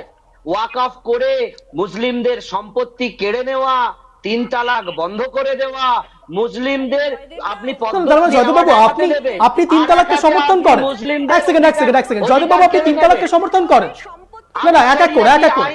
জয়দেববাবু প্লিজ আমার প্রশ্নের উত্তর দিন। আপনি 3 তালাককে সমর্থন করেন? না, আমি এটাকে প্রদান করতে চাই। জয়দেববাবু, আপনি 3 তালাককে সমর্থন করেন, হ্যাঁ অথবা নাতে উত্তর দিন প্লিজ। বিলটা যাতে শুনুন, সংশোধনের বিষয়টা যাতে মুসলিম সম্প্রদায়ের মানুষরা যাতে ভুলে যায়, এই জন্য আজকে বাবরি মসজিদে নাটক চলছে। না, এখানে অশ্রদ্ধা করার কোনো বিষয় না। এবিএসকে নিউজ বা অঞ্জন কেউ কোনো কিছু তো অশ্রদ্ধা বা শ্রদ্ধার বিষয় যাচ্ছে না। আমার একটাই প্রশ্ন, সোজাসাপটা প্রশ্ন, স্পেসিফিক প্রশ্ন। আপনি আমাকে উত্তর দিন যে আপনি 3 তালাককে সমর্থন করেন, হ্যাঁ অথবা না। আমি বলছি তো, শরিয়াতি আইনকে অশ্রদ্ধা যারা করে তারা 3 তালাককে অশ্রদ্ধা করে। আমি শরিয়াতি আইনটাকে শ্রদ্ধা করি, কারণ যেরকম ভাবে হিন্দুরা মনুসংহিতাকে আজও শ্রদ্ধা করে, আজও যেভাবে বিজেপি আরএসএস চায় যে ভারতবর্ষের রাজনীতি মনুসংহিতাকে মেনে চলুক এবং মনুসংহিতার দিকে অগ্রসর হোক, যেভাবে অর্জুন সিং বলে ভারতকে আমরা হিন্দু রাষ্ট্র করব, কই তখন তো কোনো আপত্তি আসে না। এই হিন্দু সনাতনী ভেগধারী যারা রয়েছেন এখানে বসে, তারা তো বলেন না যে না, হিন্দু রাষ্ট্র করা যাবে না ভারতবর্ষে। অর্জুন সিং এর বক্তব্য নিয়ে আমি আর প্যান ডিসকাশনে রীতিমতো কথা রেখেছি। আমার প্রশ্ন অর্জুন সিং নয়, আমার প্রশ্ন আপনি মনুসংহিতাকে টেনে নিয়ে এটাকে প্রমোট করছেন যে 3 তালাককে আপনি সমর্থন করবেন। আমি বলি, সেকুলার হওয়া কি মেরুদণ্ডহীনতা? সেকুলার হওয়া কি অপরাধ? এখানে যিনি ভাগোয়া পরে, গেরুয়া পরে ভণ্ডামি করছে, যে আজকে মেরুদণ্ডহীনতা, তাহলে তো 72 এর 42তম সংশোধন আমাকে আবার মনে করিয়ে দিতে হবে। মহারাজ যে বিষয়ে কথা তুলছেন আর আপনি যে বিষয়ে কথা তুলছেন দুটো কি সেম? আমি বলছি না জয়দেববাবু, আমার প্রশ্ন একটি জায়গাতে ছিল। আপনি এটা বিশ্বাস করেন যে 3 তালাক দিলে পরে একজন মহিলার তার যাবতীয় বিষয় নষ্ট হয়ে যায়, তাদের সংসার নষ্ট হয়ে যায়, এটাকে আপনি সমর্থন করতেন? পরিসংখ্যান কোথা থেকে পেলেন আপনি? পরিসংখ্যান কোথা থেকে পেলেন? তাই তো আপনি তো বলছেন 3 তালাক সমর্থন করতে, আপনি তো বলছেন না, মুসলিম মহিলাদের সঙ্গে কজনের সঙ্গে আপনারা কথা বলেছেন? কজন মুসলিম মহিলার সঙ্গে কথা বলেছেন যে তারা বলেছে 3 তালাকটা অন্যায়? কজন মুসলিম মহিলার সঙ্গে আপনারা কথা বলেছেন যে মুসলিম মহিলারা বলেছে হ্যাঁ আমাদের ক্ষেত্রে 3 তালাকটা অন্যায়ের? আপনারা চাপিয়ে দেবেন জম্মু কাশ্মীরের। আপনি জয়দেববাবু প্লিজ ধীরে আমার প্রশ্ন একটি জায়গাতে। জয়দেববাবু, জম্মু কাশ্মীরের যেসব ইসলাম ধর্মাবলম্বী মানুষরা রয়েছে, আমি ফুটেজ দেখিয়ে দিতে পারি। আমি ফুটেজ দেখিয়ে দিতে পারি, তারা নিজেরা বলছেন যে 3 তালাক উঠিয়ে দেওয়াতে তারা খুশি বলছেন তারা। পেটুয়ারা বলেছিল, আরে এটা পেটুয়ারা বলেছিল, ওটা সাজানো মুসলিম মহিলারা বলেছিল। আপনি ভারতবর্ষে কত শতাংশ মুসলিম মহিলা আছে আর কত শতাংশ মুসলিম মহিলার আপনি মতামত নিয়েছেন যে আমরা 3 তালাককে মানি কি মানি না? আপনারা কি করে গায়ের জোরে 3 তালাক বন্ধ করে দিলেন? আপনারা গায়ের জোরে ওয়াকফ করে দিলেন, আপনারা গায়ের জোরে রাম মন্দির করে দেবেন। সরাসরি এই ডিবেট চলতে থাকবে, কিন্তু তার আগে তহা সিদ্দিকী হুমায়ুন কবির কিছু কি বলেছেন একবার শোনাবো আপনাকে, শুনুন। ধর্ম নিয়ে আলোচনা করতে হয়, প্রত্যেকটা ধর্মের তহা সিদ্দিকী সরাসরি হুমায়ুন কবির নিয়ে কি বক্তব্য রেখেছেন শোনাবো। প্রত্যেকটা ধর্মের মধ্যে অনেক একটা মসজিদ হচ্ছে, পাশে আমি মসজিদ করবো, এটা হিন্দু ভাইদের হিট খাওয়ানোর কথা, হিট খাওয়ানোর কথা, আর মানুষ শুনছে না। এই অসচ্চরিত্র রাজনীতিদের এই সামনে মন্দির মসজিদ রেখে হিন্দু মুসলমানের যে ভেদাভেদ করার একটা চক্রান্ত, এটা ব্যর্থ হচ্ছে আর হবে বলে মনে করি আমি। বাবরি মসজিদ না করে কলেজ করতে বলুন, ইউনিভার্সিটি করতে বলুন, উচ্চশিক্ষায় শিক্ষিত ছেলেমেয়েরা, যে উচ্চশিক্ষায় শিক্ষিত ছেলেমেয়েরা লেখাপড়া করে সেই ব্যবস্থা করতে বলুন। বাবরি মসজিদের এখন দরকার নেই, আর মন্দিরও দরকার নেই। হ্যাঁ, যেখানে দরকার সেখানে হোক, ঠিক আছে। আর কোটি কোটি ছেলেমেয়েরা চাকরি পাচ্ছে না, তাদের ব্যবস্থা করতে বলুন। কবিরের কাছে সাম্প্রদায়িক হয়ে গেল, মানে 2 তারিখ পর্যন্ত সাম্প্রদায়িক নেই, যখনই নাজে পা উঠবে তখন সাম্প্রদায়িক হবে। আগে বলে না কেন কথাটা, আজকে বলছে কেন? উনি আজকে চিনতে পারলেন? উনি কিছুদিন আগে বিজেপিতে নাম লিখেছিলেন, তখন বিজেপি খুব ভালো ছিল। আবার বিজেপিতে যখন তৃণমূলে আসলেন তখন বিজেপি খারাপ হয়ে গেল। এরা হচ্ছে মানে গিরগিটের জাত। কিছু রাজনীতির নেতা নেত্রী আছে, এরা গিরগিটের জাত। গিরগিটের রং চেঞ্জ করতে টাইম লাগে, এদের রং চেঞ্জ করতে টাইম লাগে না। এই মন্তব্যের কোনো ভ্যালু নেই। এই মন্তব্য বেশ, আমি আবারও বলছি, কোনো ধর্মকে ছোট করা এবিএসকে নিউজ এটা করছে না, না এই সিটে বসে থাকা অঞ্জন করছে। আমি সরাসরি চলে যাব অনিশার কাছে। অনিশাদি, এই যাবতীয় বিষয় যখন উঠছে তখন বারংবার একটা প্রসঙ্গ উঠেই যাবে, তা হলো সরাসরি বলা হচ্ছে যে হুমায়ুন কবিরকে এক প্রকার কলমে সাহায্য করছে তৃণমূল কংগ্রেস। অস্বীকার করতে পারেন? কি করে কলমে সাহায্য করছে এটা আপনি আমাকে বলুন। আজকে হুমায়ুন কবির মঞ্চ থেকে তিনি কি বলছেন, যে তাকে 8 কোটি টাকা কোনো একটা সংস্থা দেবে এবং 80 কোটি টাকা এবং 1 কোটি টাকা তাকে দিয়ে দিয়েছে অলরেডি। তাহলে আপনি আমাকে বলুন যে এই সংস্থাটা কারা, সেই নামটা তিনি কেন বলতে পারছেন না? এবং আমি দ্বিতীয় কথায় আসি, সেটা হচ্ছে হুমায়ুন কবির। আমরা জানি যে হুমায়ুন কবির এর আগে বিজেপিতেও ছিলেন, এর আগে কংগ্রেসেও গেছেন, এবং 2019 সালের পর থেকে তার বিজেপির সঙ্গে একটা আলাদা সুসম্পর্ক তৈরি হয়েছে, যার জন্য তিনি কিন্তু নিজের এলাকাতেও, নিজের পঞ্চায়েতের যিনি মেম্বার, নিজের ডিস্ট্রিক্ট প্রেসিডেন্ট, তাদের সঙ্গে সুসম্পর্ক বজায় রাখতে পারেনি। এবং সেই কারণে আমাদের মুখ্যমন্ত্রী মমতা বন্দ্যোপাধ্যায় তাকে বারবার ওয়ার্ন করেছে, কিন্তু তিনি শোনেননি, কারণ তিনি তলায় তলায় বিজেপির সঙ্গে সম্পর্ক রেখেছে। এবং এই মুহূর্তে এই যে মসজিদটা, যিনি বাবর মসজিদ যিনি এটা প্রতিষ্ঠা করছেন, এটা কিন্তু বিজেপির লোকেরাই কিন্তু সাহায্য করছে, এটা কিন্তু আমাদের কাছে পরিষ্কার। এবং রুবি দি একটু আপনি বাবরি মসজিদকে সমর্থন করেন? তৃণমূল কংগ্রেস বাবরি মসজিদকে সমর্থন করে? আমরা সমর্থন না করার কে? মসজিদ মন্দির আপনি করেন? হ্যাঁ অথবা না তো উত্তর দিন। করেন আপনারা? দেখুন, আমরা প্রত্যেকটা মসজিদ মন্দিরকে সমর্থন করি, সেটা মানুষের বাবরি মসজিদ জায়গা, সেখানে প্রত্যেকটা বাবরি মানুষের দায়িত্ব আছে। বাবরি মসজিদের কথা বলছি। এখানে ধর্মের ব্যাপার আছে। দেখুন, এখানে আমরা সর্বধর্ম সমন্বয় চলি। উত্তর স্পষ্ট। আমি একেবারে শুভেন্দু অধিকারী বিরোধী দলনেতা, তিনি কি বক্তব্য রাখছেন শোনাব। বুঝে গিয়েছি। না, প্রথমত হচ্ছে সাসপেন্ড কেন করেছে তাদের দলের বিষয়ে, সেটা নিয়ে তো আমার বক্তব্য নেই। কিন্তু হুমায়ুন কবির যে কথাগুলো বলেছেন, যেমন তিনি লোকসভা নির্বাচনের সময় বলেছেন আমরা 70 ওরা 30, মানে মুসলিমরা ওখানে 70 হিন্দুরা 30, আমরা চাইলে ভাগীরথীর জলে ভাসিয়ে দেবো। তারপরে হুমায়ুন কবির বললেন যে এটা আমার কথা ছিল না, এটা মমতা ব্যানার্জির কথা ছিল। তাই মমতা বন্দ্যোপাধ্যায় তাকে বাবরি মসজিদ ওখানে গড়ার জন্য সমর্থন করছেন কিনা, অনুমোদন দিয়েছেন কিনা, পিছনে আছেন কিনা, সেটাও তো আগে জানা দরকার। দেখুন, আমি বলছি না, স্বয়ং শুভেন্দু অধিকারী বলছেন, বিরোধী দলনেতা বলছেন, নাকি হুমায়ুন কবিরের নেপথ্যে কাজ করছে তৃণমূল কংগ্রেস। আমি এটা সরাসরি কংগ্রেস মুখপাত্র থেকে জানার চেষ্টা করব, আপনিও কি এটা বিশ্বাস করেন? আমি বিশ্বাস করি এর পিছনে শুভেন্দু অধিকারী রয়েছে এবং শুভেন্দু অধিকারী টাকা ঢালছে। কেন বিশ্বাস করি? আমি বলছি শুভেন্দু অধিকারীর এজেন্ট আজকের এই প্রোগ্রামে ছিল, আর আমি প্রমাণ করে দিতে পারি শুভেন্দু অধিকারী এবং এই বিজেপির একটা পুরো নেক্সাস দেও তারা মানে আপনি বলছেন বাবরি মসজিদ প্রতিষ্ঠার সময় শুভেন্দু অধিকারী পাশে ছিল? শুভেন্দু অধিকারী লোক ছিল, এজেন্টরা ছিল, বিজেপির আরএসএস এর সংখ্যালঘু মোর্চার লোকেরা ছিল ওখানে। আপনি কি দেখতে পাচ্ছেন? আপনি দায়িত্ব নিয়ে বলছেন? দায়িত্ব নিয়ে বলছেন? রুবিদির থেকে জানবো। রুবিদি, বকলমে তাহলে শুভেন্দু অধিকারী সাহায্য করছে, বিজেপি সাহায্য করছে বাবরি মসজিদ প্রতিষ্ঠা করতে, ইউপির মডেল আনতে চাইছেন আপনারা? রুবিদি,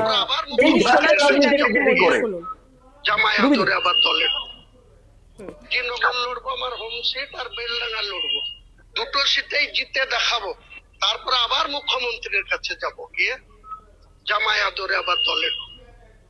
বুঝতে পেরেছেন? বিষয়টা হচ্ছে এখানে বারবার করে বলছি, অভিষেক বন্দ্যোপাধ্যায়ের সাথে মিটিং করার পর হুমায়ুন কবির যেটা বলেছে সেটা হচ্ছে আমি দুটো সিট জিতবো এবং আবার তৃণমূলে যাব, এবং যাওয়ার পর জামাই আদরে, আমি দেখাতে পারলাম না ফুটেজটা, ওটা অন্য একটি চ্যানেলের লোগো রয়েছে তাই ক্ষমা করবেন, দেখাতে পারিনি, পরিষ্কারভাবে বলছে যে আমি আবার তৃণমূলে ঢুকবো, জামাই আদর পাবো। এবং এখন যেটা করছে, মমতা বন্দ্যোপাধ্যায় জানে যে পুরো রাজ্য সরকারটা পুরো করাপ্টেড একটা সিচুয়েশনে রয়েছে এবং প্রত্যেকটা সংস্থা, রাজ্য সরকারের প্রত্যেকটা ডিপার্টমেন্ট আজকে করাপ্টেড এবং সাধারণ মানুষের চাকরি নেই। দেখুন, শিল্প 6000-এর ওপরে এখানে থেকে অন্য জায়গায় স্থানান্তরিত হয়ে গেছে। এই রাজ্যের শিক্ষার হাল আমরা জানি যে 8000-এ 8500-এর ওপর স্কুল বন্ধ হয়ে গেছে এবং শিক্ষকরা আজকে রাস্তায়। স্বাস্থ্য ব্যবস্থার অবস্থা আমরা জানি। সমস্ত কিছু দিয়ে যদি দেখতে চাই এই রাজ্য সরকার একটা জিরো। এবার আসছে ওয়াকফ সংশোধনী বিল। ওয়াকফ সংশোধনী যার যেই জমিগুলো আছে ওয়াকফ সংশোধনীর নামে যেগুলো ছিল, সেই ওয়াকফ নামে মমতা বন্দ্যোপাধ্যায় এখন এই বাবরি মসজিদ নিয়ে খেলা করছে। কিরকম? এই যে রেজিস্ট্রেশন করতে হবে নামগুলো, এই সরকার, এই রাজ্য সরকার, মমতা বন্দ্যোপাধ্যায়ের প্রচুর নেতা নেত্রীরা আছে যারা ওয়াকফ সম্পত্তি দখল করে বসে আছে। শুধু দখল করে বসে নেই, এরা বিভিন্ন ভাবে এরা সিন্ডিকেটে দিয়ে দিয়েছে, কোথাও বার হয়ে গেছে, কোথাও হোটেল হয়ে গেছে, গিয়ে খবর নেই। ঠিক আছে, এই হচ্ছে বিষয়, এই হচ্ছে বিষয়। আপনি পিরজাদা কিছু বলছেন, আমি রিঅ্যাকশনটা নেব। মাছ খায় মাছ রাঙ্গার দোষ হয়, সব পাখি মাছ খায় মাছ রাঙ্গার দোষ হয়। খবর নিয়ে এখানে মাছ রাঙ্গাটা কে? মমতা বন্দ্যোপাধ্যায়ের কথা বলছে। মমতা বন্দ্যোপাধ্যায় মাছ সম্পত্তিগুলো এদের খেয়েছে। আমরা জানি মমতা বন্দ্যোপাধ্যায় মাছরাঙা হয়ে যায়, মমতা বন্দ্যোপাধ্যায় শিয়াল হয়ে যায়, মমতা বন্দ্যোপাধ্যায় অনেক কিছু হয়ে যায়, আমরা জানি। আমি ওনার কথাটাকে সমর্থন করেই বললাম, ওনাদের সম্পত্তিটা খেয়েছে এবং সেইগুলো যাতে এখন সামনে না আসে, এই পুরো রাজ্য সরকারের পুরো সিস্টেমটা করাপ্টেড হওয়া যে সিচুয়েশন, সেটা যেন সামনে না আসে, এই জন্য বাবরি মসজিদের উদ্বোধন করছে। দেখুন, আমাদের মসজিদ নিয়ে কোনো রকম কোনো কমপ্লেন নেই, মসজিদ করতেই পারে, বাবরের নামে কেন সেটা আমাদের কাছে প্রশ্ন। এবং মমতা বন্দ্যোপাধ্যায়ের বি টিম হয়ে দেখুন কিভাবে কাজ করছে কংগ্রেস। এই কংগ্রেস সর্বদা বলে, আমি সবাইকে রিকোয়েস্ট করছি একটু থামার জন্য। দেখুন, একেবারে অন্তিম লগ্নের দিকে রয়েছি। দেখুন, কে মাছরাঙা, কে শেয়াল, কিংবা কে কি করছে এসবের দিকে আমাদের সত্যি বিন্দুমাত্র কোনো আগ্রহ নেই, কিন্তু যেদিকে আগ্রহ রয়েছে তা হলো সাধারণ মানুষের কথা নিয়ে। আর ঠিক সেই জায়গা থেকে সরাসরি বিজেপি এবং তৃণমূল কংগ্রেসের মধ্যে যে অদ্ভুত আতাত কাজ করছে সে বিষয়ে একেবারে সরাসরি বলে দিচ্ছেন হুমায়ুন কবির। বক্তব্য শুনবো, তারপরেই সবার কাছে ওয়ান লাইনার হিসেবে যাব। আমি প্রথমে হুমায়ুন কবিরের বক্তব্যটা রাখছি, দেখুন। জবাব টিএমসিও পাবে, বিজেপিও পাবে। বিজেপি আর টিএমসির মধ্যে কি আন্ডারস্ট্যান্ডিং আছে সেটা আগামী 22 তারিখে আমি ঠিক প্রমাণ করে দেবো। এটা এখানে আরএসএস এর গভর্নমেন্ট চলছে আর তৃণমূলের গভর্নমেন্ট চলছে, এর খেলাফ, এর বিরুদ্ধে আমি নতুন পার্টি করব। নতুন পার্টিতে পশ্চিম বাংলায় 294 এর মধ্যে 135 সিটে আমি লড়াই করব আমার পার্টি। দেখুন ক্যালকুলেশনটা কতটা পরিষ্কার হচ্ছে আমি জানি না। একদিকে মুখ্যমন্ত্রী মমতা বন্দ্যোপাধ্যায় সরাসরি জনসভা থেকে বলছেন কোনো নির্দলকে ভোট দেবেন না, আবার অন্যদিকে হুমায়ুন কবির বলছেন 22 তারিখ নতুন দল গঠন করবেন, আবার রুবিদি একেবারে অন প্যানেলে শুনিয়ে দিচ্ছেন যে পরবর্তীকালে নাকি আবার তৃণমূল কংগ্রেসে যাবে। ক্যালকুলেশন যে কোথায় যাচ্ছে সেটাই বোঝা যাচ্ছে না। আমি প্রত্যেকের কাছে এবার ওয়ান লাইনার করে নেব। আমি প্রথমেই চলে যাব মহারাজের কাছে। মহারাজ, এই যাবতীয় বিষয় নিয়ে আপনার কনক্লুডিং রিমার্ক বলুন। আমার আগের বক্তব্য আমি সম্পূর্ণ করবার সুযোগ পাইনি জয়দেব বাবুর কৃপাতে। তা দয়া করে এবারের জন্য আর উনি কৃপা না করেন, শান্তিতে ভদ্রভাবে একটু কথা বলার সুযোগ দিন।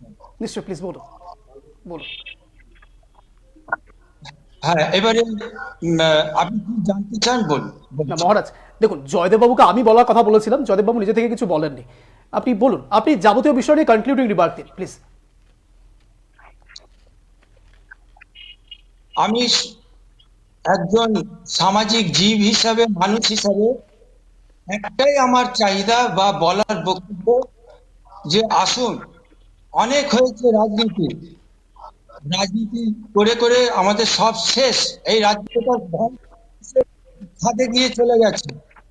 আর রাজনীতিতে না গিয়ে এই রাজ্যটাকে কিভাবে কাঁধে কাঁধ মিলিয়ে হাতে হাত ধরে গঠন করে সুন্দরভাবে সেই পূর্বের পশ্চিমবঙ্গ বানানো যায়, সেই লক্ষ্যে কাজ করি। রাজনীতির মাধ্যমে 2-10 জনের পেট ভরে, আর যেটা আমার আবেদন তার মাধ্যমে সবার পেট ভরে। এই জায়গাতে সবাইকে আসার জন্য আমার আন্তরিক আবেদন। অনেক কচকচানি হয়েছে, অনেক লড়াই হয়েছে, অনেক প্রাণ হত্যা হয়েছে, অনেক মায়ের কোল খালি হয়েছে। দয়া করে আর এই অশান্তি, আর এই রক্তারক্তি, এই খুনোখুনি, এই হানাহানি থেকে বেরিয়ে আসুন।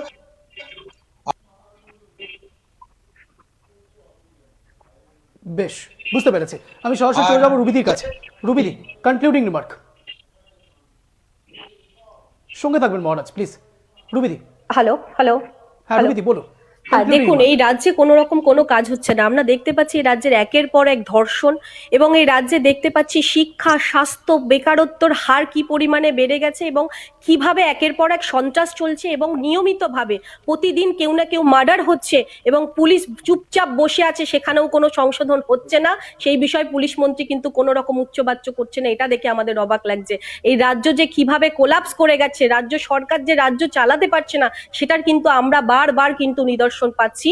এই বিষয়টাকে ভোলানোর জন্য এই হুমায়ুন কবিরকে বাবরি মসজিদ করতে বলে মমতা বন্দ্যোপাধ্যায় দেখুন কোথাও না কোথাও ঘুরিয়ে ফান্ড দিচ্ছে, দিয়ে এই নাটকটা খেলছে। বিশ্বাস করুন, আর কোনো কিছু নয়।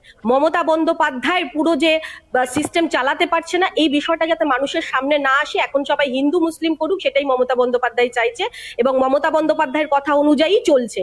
এবং কংগ্রেস সর্বদা 55 বছর ধরে বলে এসছে শুধু শুধু এটা করব, ভাত চাই, ডাল চাই, এই চাই, খালি চাই করে এসছে, কিন্তু কোনোদিন উন্নয়নের কোনো কাজ করেনি। সেই উন্নয়নের বিকাশের পথ যদি কেউ খুলে থাকে, সেটা হচ্ছে নরেন্দ্র মোদীজি, যার হাত ধরে মানুষের সমস্ত কিছু প্রোগ্রেস দেখেছে এবং ভারতবর্ষকে আজকে এতটা উন্নত জায়গায় বিকাশের পথে দেখেছে। তাই নরেন্দ্র মোদীজিকে ধন্যবাদ জানানো উচিত। বেশ বেশ, অনলাইনে নেব কংগ্রেস মুখপাত্র। এয়ারপোর্ট তৈরি হচ্ছে, আমি আসবো আমি সবাইকে বলার সুযোগ দেবো। একেবারে অন্তিম দলে রয়েছে, ডিবেট চাইছি না প্লিজ। আমি কনক্লুডিং রিমার্ক প্লিজ। যে আরো যেটা অভিযোগ করা হয়েছে সেটার উত্তরে মোদীজি কি অবদান রেখেছে, ইডি সেবাইকে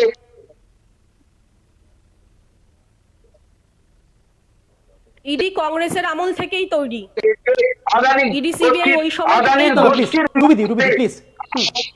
আদানি গোষ্ঠীর অস্বাভাবিক উত্থান হয়েছে, ইলেকট্রাল বন্ডের নামে স্ক্যাম করেছে, এলআইসি এসবিআই তহবিল ঝুঁকিতে ফেলেছে, বেকারত্ব 45 বছরের সর্বোচ্চ বেকারত্ব করেছে, পিএম কেয়ার ফান্ডে কোনো অডিট নেই। বুঝতে পেরেছি। এত কিছু করেছে, কিন্তু তা সত্ত্বেও বিহারের মার্জিনটা অদ্ভুতভাবে কংগ্রেসের যেমন ডুবে যাচ্ছে আর বিজেপির উঠে যাচ্ছে, এই ক্যালকুলেশনটাই বোঝা যাচ্ছে না। আমি তৃণমূল মুখপাত্রের কাছে যাবো। তৃণমূল মুখপাত্র প্লিজ, ওয়ান লাইনার প্লিজ, এক এক করে। আমি আর বলার সুযোগ দিতে পারছি না, আমার কাছে সময় একেবারে সংকীর্ণ। প্লিজ অনিশাদি। আমার একটাই কথা, যে রুবিদি একটু আগে বললো যে যেখানে বাংলায় নাকি উন্নয়ন নেই, বাংলায় নাকি কারখানা নেই, তাহলে আমি একটা স্পষ্ট কথা এখানে বলে দিচ্ছি যে যেই বুলডোজার দিয়ে ইউপি বিহারে গরিব মানুষের ঘর ভাঙা হচ্ছে, মন্দির ভাঙা হচ্ছে, সেই বুলডোজার কোথায় কোথায় তৈরি হয় জানেন? এই বাংলার মাটিতে, এশিয়ার সর্ববৃহৎ পূর্ব মেদিনীপুরের মাটিতে। এটা ভুলে যাবেন না। আর দ্বিতীয় কথা, আমরা দেখেছি যে নির্বাচন আসলেই যেখানে ভারতীয় জনতা পার্টি রাম মন্দির করে লাফায়, হ্যাঁ, তারাই মনে করে তারাই বড় হিন্দু, সেটা মানুষের কাছে প্রমাণ করে, বারবার করে প্রমাণ করার চেষ্টা করে। কিন্তু আমরা এটা দেখলাম, এটা দেখে আমরা খুব কষ্ট পেলাম, এবং এটা ভারতীয় জনতা পার্টি থেকে এটা আমাদের আশ্বাস, এটাই এরা করবে, এদের তো আর কিছু জায়গা নেই। কি করলো এরা? বিধানসভার পর আমরা দেখলাম যে দিল্লিতে যে আরএসএস এর অফিস রয়েছে, দিল্লিতে আরএসএস এর যে অফিস রয়েছে, সেই অফিসটা অ্যাকচুয়ালি অফিস নয়, ওটা 7 স্টার হোটেল। সেই অফিসের পাশে, হ্যাঁ, তাদের গাড়ি রাখার জায়গা নেই, গাড়ি পার্ক করার জায়গা নেই বলে অফিসের পাশের 1400 বছর আগের পুরনো মন্দির ভেঙে গাড়ি পার্ক করার জায়গা করেছে। এটা হচ্ছে ভারতীয় জনতা পার্টি, এটা হচ্ছে আপনাদের নরেন্দ্র মোদীর সন্ত্রাস। দেখুন, বেশ বেশ, আমি জয়দেব ঘরের কাছে যাব। জয়দেব বাবু, ওয়ান লাইনার প্লিজ, এক এক করে। জয়দেব বাবু, 2014 থেকে যেভাবে মুসলিম সম্প্রদায়ের ওপরে মোদিজি এবং বিজেপি আক্রমণ চালিয়ে মুসলিম ভাইদের অসহায় এবং মুসলিম ভাইদের আমাদের দেশের স্বাধীনতায় যে মুসলিমদের অবদান, রক্তকে আমরা ভুলিনি, আমাদের দেশের স্বাধীনতায় এই মুসলিমদের রক্ত রয়েছে, কিন্তু সেই মুসলিমদেরই 2014 থেকে আজ পর্যন্ত ধাপে ধাপে ক্রমশ ক্ষীয়মান করা হয়েছে। আমি চাইবো পীরজাদা মহাশয়, হুমায়ুন, এরা সবাই মিলে মুসলিম সম্প্রদায়কে শক্তিশালী করুন এবং বিজেপির বিরুদ্ধে এক ঐক্যবদ্ধ লড়াই গড়ে তুলুন, যেন আপনাদের শরিয়াতি, আপনাদের ওয়াকফ সম্পত্তিকে গায়ের জোরে বিজেপি ছিনিয়ে না নিতে পারে। তার জন্য এই পীরজাদা মহারাজকে এবং আমাদের হুমায়ুনজিকে এবং যারাই মুসলিম ঐক্যবদ্ধের কথা বলবে তাদের প্রত্যেককে শক্তিশালী হতে হবে, তবে এই পরাক্রমশালী বিজেপিকে রোখা যাবে যারা পুরোপুরি মুসলিম বিদ্বেষী। জুতো মেরে গরু দান, ওই যে বলছিল না সনাতনী যে আমাদের কত পদ্মশ্রী দেওয়া হয়েছে, পদ্মশ্রী দেওয়ার নামে আসলে মুসলিমদের দুর্বল করা হয়েছে, মুসলিমদের উপর অত্যাচার করা হয়েছে, মুসলিমদের পিছনের দিকে ঠেলে দেওয়া হয়েছে, মুসলিমদের বি ক্যাটাগরিতে ফেলে দেওয়া হয়েছে। ভারতবর্ষে মনে করিয়ে দেওয়া হয়েছে যে স্বাধীনতায় কোনোভাবেই মুসলিমদের কোনো অবদান নেই। আজও ভারতের সেনাবাহিনীতে মুসলিমরা রয়েছে, আজও ভারতবর্ষের ক্ষেত খালিয়ান থেকে যে ফসল ওঠে আমাদের পেটের ভাত পূরণ করে, সেটা ওই মুসলিম ভাই কৃষক হয়েই করে, এবং ভারতের অগ্রগতিতে সেই মুসলমান ভাইকেই মোদী, অমিত শাহ, আরএসএস এরা এবং পশ্চিমবঙ্গের শুভেন্দু অবজ্ঞা করে, অপমানিত করে এবং বারবার তাদেরকে ঠেলে দেয় বিপদের মুখে। আমি আর বলার সুযোগ দিতে পারছি না, আমি একেবারে মহারাজ আমি আর সময় দিতে পারছি না, সো সরি। আমি তহসিদ্দিকের কাছে যাবো, পীরজাদার কাছে যাবো, কিন্তু শুধুমাত্র একটা বিষয় মনে করিয়ে দেওয়ার চেষ্টা করব। খুব খুশি হতাম যদি জয়দেব বাবু সরাসরি যেভাবে মুসলমান সম্প্রদায়ের একত্রিত হওয়ার কথা বলছেন, সেই একই রকম ভাবে তিনি সেকুলার দাবি করে হিন্দুদেরও একত্রিত হওয়ার কথা বলতে পারতেন। অন্তত যেখানে যেখানে যেসব ব্যক্তিরা হিন্দুদেরকে আক্রমণ করা হবে বলে বিভিন্ন রকম বিরূপ প্রতিক্রিয়া দিয়েছেন তাদের উদ্দেশ্যে, আমি ঠিক সেখানে সরাসরি পীরজাদার কাছে যাবো। পীরজাদা, আপনার একেবারে ওয়ান লাইনার বক্তব্য নেব, প্লিজ বলুন। আমি পীরজাদা তহা সিদ্দিকী ধর্মগুরু হিসাবে একটাই কথা বলবো, শুনছেন আমার কথা? শুনছেন? স্পষ্ট শুনছি, বলুন। আমার কথা শুনছেন? শুনছি, বলুন। আমি পীরজাদা ধর্মগুরু হিসাবে একটাই কথা বলবো, বলুন। আজকে যারা কথা বললেন সবাই কিন্তু বাংলাকে নিয়ে কথা বললেন। আমি একজন ভারতবাসীর কাছে আমার আবেদন থাকবে, অসৎ চরিত্রের নেতা নেত্রীদের পাল্লায় না পড়ে আসুন আমরা সাধারণ সম্প্রীতির হিন্দু, সম্প্রীতির মুসলমান, আমরা নিজেদের মধ্যে ঐক্য তৈরি করে এই সাম্প্রদায়িক অসৎ চরিত্র নেতা নেত্রীদের মুখোশ খুলে দিতে হবে। আপনাকে আমি একটু ইন্টারাপ্ট করছি, আমি একেবারে শেষ লগ্নে রয়েছি। আমি শুধু আপনার কাছে স্পেসিফিক্যালি জানতে চাইবো এই অসৎ নেতা নেত্রীদের নামগুলো যদি আপনি একটু বলে দিতেন, কাদের থেকে আমরা একটু দূরে থাকবো, বলে দিতেন প্লিজ। দেখেন, আপনি আমাকে নামটা বলে আপনি আমাকে একটা জায়গায় ঠেলে দিতে চাইছেন। অসৎ চরিত্র রাজনীতি আমি বলতে চাইছি সাধারণ মানুষের উদ্দেশ্যে। সাধারণ মানুষ জেনে গেছে, বুঝে গেছে, আমি জেনে গেছে, বুঝে গেছে অসৎ চরিত্র রাজনীতি। অন্তত দুটো এক্সাম্পল, আমি একটা, আপনি আমাকে কথা বলতে দিন প্লিজ, প্লিজ। না প্লিজ বলুন। আমি একটা দিন, আপনি প্লিজ কথা বলে দিন। আমার একটাই উদ্দেশ্য থাকবে যে আমি একটা জিনিস চাই, কোন মায়ের কোল খালি না হয়, কোন বোন বিধবা না হয়, কোন বাচ্চা অনাথ না হয়। আমরা নিজেরা অসৎ চরিত্র নিজেদের পাল্লায় পড়ে আমরা নিজেদের জীবন নিজে শেষ করছি। একটা উদাহরণ দেখাতে একদম পারবেন পশ্চিমবঙ্গে এটা আমরা যে কোন প্রতিনিয়ত নেতা দেখতে পাচ্ছি। মায়ের কোল খালি হয়েছে, বোন বিধবা হয়েছে, বাচ্চা অনাথ হয়েছে? তো আমি আপনাকে একটা লাস্ট কথা বলে ছেড়ে দিচ্ছি। একটা বাড়িতে চোর পড়েছে, জানেন তো, মানুষ ঘুম থেকে উঠে চোর চোর বলে চিল্লাচ্ছে, চারিদিকে সবাই উঠে পড়েছে, চোর দেখছে আমাকে বাঁচতে হবে, তো চোরও বলছে চোর চোর চোর। এদের রাজনীতি নেতাদের এই দুরবস্থাটা এই জায়গায় এসে পৌঁছেছে বলে আমি মনে করি। আমি দোয়া করি, আশীর্বাদ করি, আমরা হিন্দু মুসলমান শিখ ইসাই আমরা মিলেমিশে থাকি, সেটা অন্তর থেকে মুখে নয়, অন্তর থেকে যেন থাকতে পারি। এই আশীর্বাদ একেবারে অন্তিম লগ্নে ছিলাম। আপনাদের প্রত্যেককে অনেক ধন্যবাদ এবিএস কে আসবার জন্য, এবিএস কে নিউজে আসবার জন্য এবং অঞ্জনের শোতে যোগদান করার জন্য। যে কথা বলে আজকের এই স্পেশাল শো শেষ করবো। দেখুন, আমি শেষ অবধি জানার চেষ্টা করেছি সাধারণ মানুষের উদ্দেশ্যে যে পীরজাদা ঠিক কোন অসৎ চরিত্রের নেতা নেত্রীদের কথা বললেন, যাদের থেকে আমাদের একটু হলেও বেঁচে থাকা দরকার। কিন্তু একটা বিষয় সত্যিই থেকে গেল, তা হলো ধর্মের বেশে মোহ যারা এসে ধরে, অন্ধ সেজন মারে আর শুধু মরে। সত্যি কি তা দিয়ে আজ শেষ করা যাবে, নাকি বারংবার রাজনৈতিক এই যাবতীয় কুটকাচালিতে সাধারণ মানুষ শুধুমাত্র পিছিয়ে চলবে? প্রশ্ন থেকে গেল, উত্তর আপনারা খুঁজে দিন। আর প্রতিদিন ঠিক সন্ধ্যে 7টায় নজর রাখুন এবিএস কে পর্দায় অঞ্জনের নিউজে।